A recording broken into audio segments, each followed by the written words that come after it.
back again with another cooking video. Today, we are going to make chicken with vegetables. At ngayon guys, ipapakita ko sa inyo ang aking mga ingredients. Meron ako ditong oil,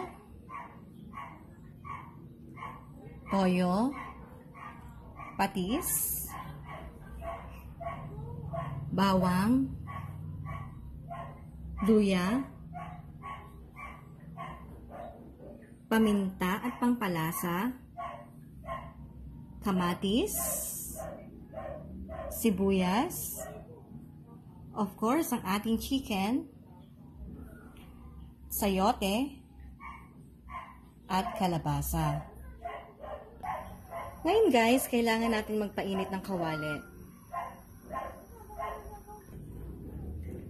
Mainit na ating kawali. Ilagay natin ang mantika.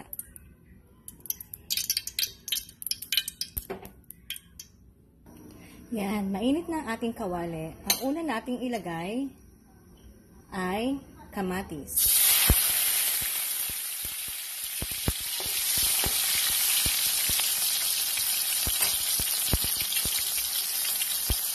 Pagkatapos ng kamatis ay ang sibuyas.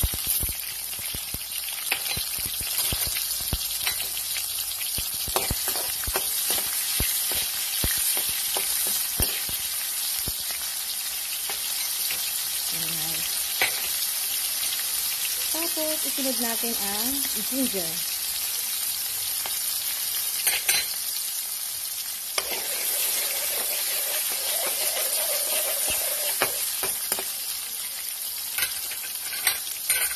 At ang ihuli natin ay bawang.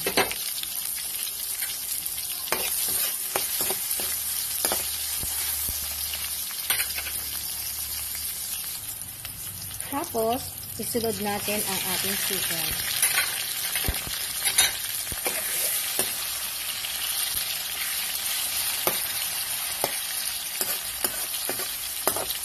Hintayin natin itong maluto, ang ating chicken. Maghintay pa tayo ng mga 5 minutes bago natin isunod ang ating mga gulay. Ngayon, isunod natin ang paminta.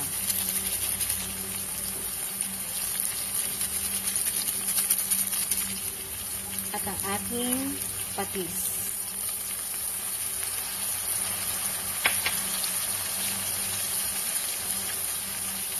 Pagkatapos, isunod natin ang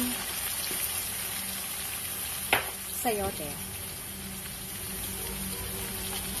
At haluin ito. Yan guys.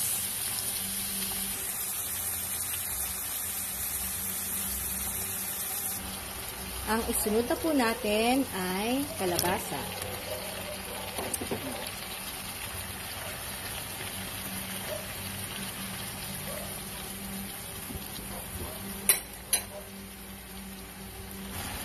Yan. After 10 minutes, isunod na po natin ang soy sauce. At isabay na natin ang pampalasa. Yan. 5 minutes, ito po ay tapos na. Yan, tapos na po ang aking chicken with vegetables. At isasalin po natin ito sa plato. Yan na guys, ang aking pananghalian ngayon. Ang chicken with vegetables. Sana po magustuhan nyo ang aking luto ngayon. Salamat po sa susunod po muli ng aking cooking show.